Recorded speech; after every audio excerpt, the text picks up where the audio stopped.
Okay, so you guys just finished like a wicked set here at Wolf Island Music Fest. Oh yeah. Now, how was that set for you guys? Kind of playing a little earlier on in the day. Yeah, well, 5 o'clock, it's supper time.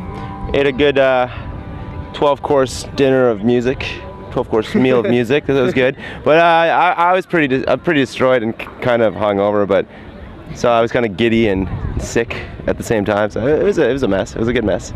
Yeah. Did you do the camping outside last night? No, but we were at the camping last night. They closed the lights at 1:20. It was like party over, and the party was over. Yeah, it was like, okay, everyone bedded down. So yeah, we broke into somebody's backyard and went onto a dock. That was fun. Nice. Yeah, that was pretty cool. I was less hungover, and I had a great time. Is it nice playing your own songs for such a large crowd?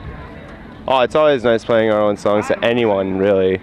So yeah, and people are in the festival mood. Clearly, they're loving everything today. So it was an easy sell, but it felt good. Yeah, it definitely felt great. It's cool to play songs that that no one's ever heard before. Like very, very few people heard our music, and it's fun to play songs that they never heard.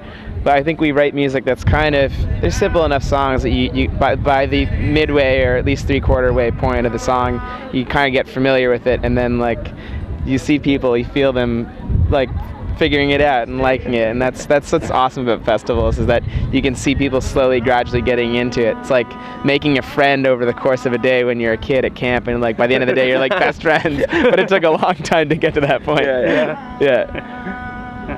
Now, I noticed you guys have a lot of influence. I really heard the Beatles come out in a lot of your songs. Is there any other artists that you kind of influence into your writing?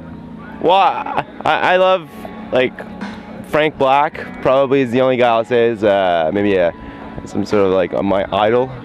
Ugh, that's a gross word. He's my friend in my dreams. That's what he is. Friend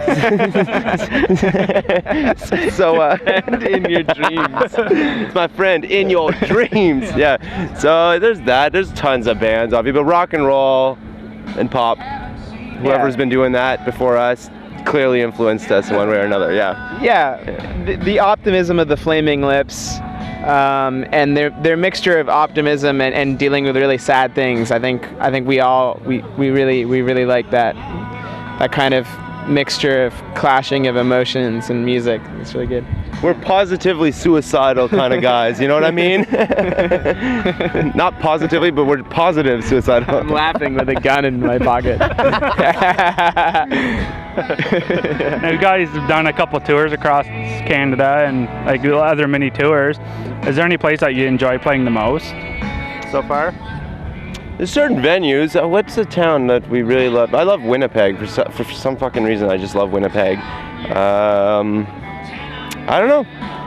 Kitchener, Waterloo they've been early supporters of us, and really awesome kids, awesome people there.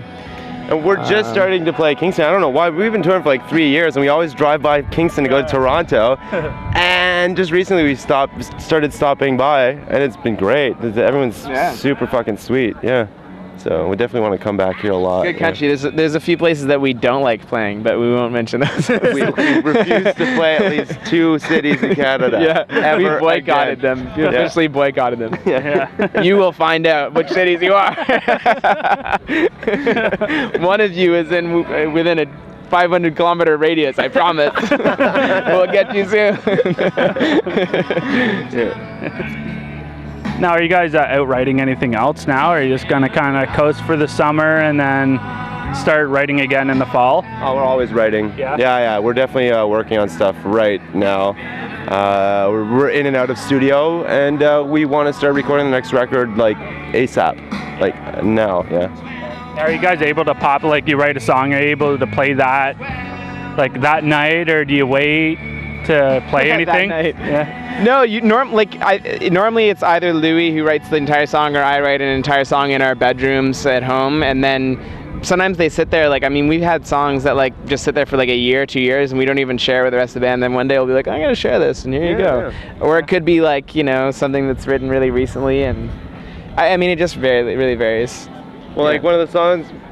Actually, most of the songs on the new album for me were started almost years ago, I think. I've had one of them was done years ago, before the first album. So it's just interpreting old stuff, realizing that, finding old gems. When you write a lot, like you can't really know the value of anything that you're writing until maybe later. You're like, oh, you know what, that was actually relevant now. So yeah, if it relates to like, a general arc that you build for an album or a body of work, then like you pull it out of the closet and you're like, oh yeah, this will work for this. Yeah. But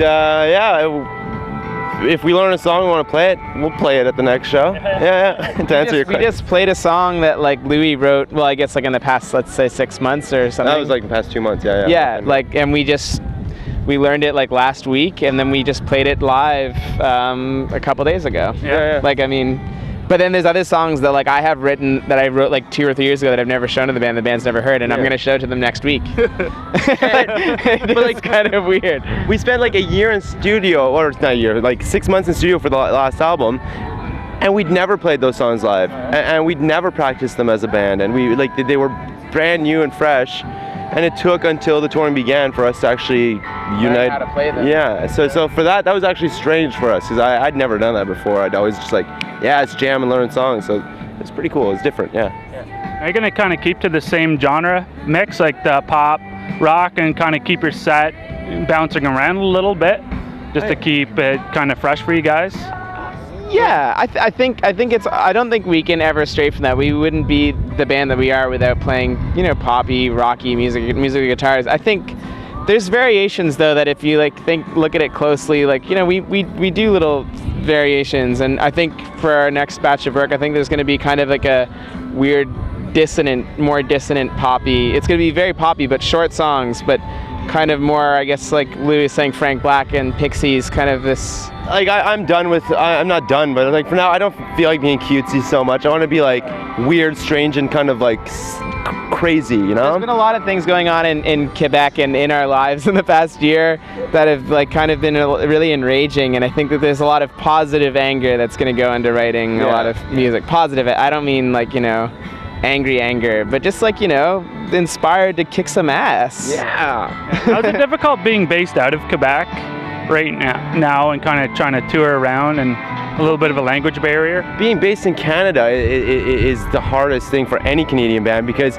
you drive 8 hours to see another town. You don't even know if it's a town worth stopping in, because it might be just 12 people. Whereas in the States, if you go to States, you could base an entire tour on a 7-hour stretch almost. There'll be cities everywhere. So I don't know. I can't pinpoint a place in Canada where it's good to be a band. Even Toronto, you can say what you will, but like, you're still far away from everyone. Yeah. It's faster to get to New York from Montreal than it is to get to Toronto. So you have to really wonder where you want to tour and shit. It's hard. What was it for you guys being Canadian musicians? What does it mean for you guys? I don't really identify much with Canadian music or necessarily. I just think of it as music, and there's some musicians that are friends and that we love who are Canadian, and some who are American, and I don't know, like it's to me it's more the type of music that you play, and I think the scene now in Canada, it's just good. There's lots of great bands and everything like that. But I feel like what was going on in the 90s, Econoline Crush, we had really, really weird alternative bands in Canada, and no one else in the world really paid attention. It was really our scene, and even we didn't know that they weren't big outside of Canada. We were all very well sheltered. Joys, yeah, Treble Charger, Inbreds. Yeah. See, like we all grew up on that shit, and it was like we loved it, but always sort of like tongue-in-cheeky. We knew it was kind of weird, Yeah. Whereas now you listen to it, and bands sound international. The bands don't have the CanCon stamp on them as much as they used to. Yeah, some of them do, yeah. I know, man. Yeah, the referencing of Canadian cities and songs is like the death kiss. And for a country as big as it is, like there's a lot of bands just know each other. We all kind of know each other. Yeah. It's a small community. Like, yeah. And some bands which is great, which is names. Awesome. Some bands just decide to change their names, eh? Yeah. And they're the same dudes. so that's weird. Some bands move locations and they're a new band. Yeah. Some bands get haircuts. You almost need haircuts now with the way the wind is blowing in your faces. No, you'll see how Canadian I am if I cut my fucking hair. I should hide that now. This is getting silly. Yeah. Okay, well, thanks a lot for the interview, guys. Thank you so much, man. Thanks.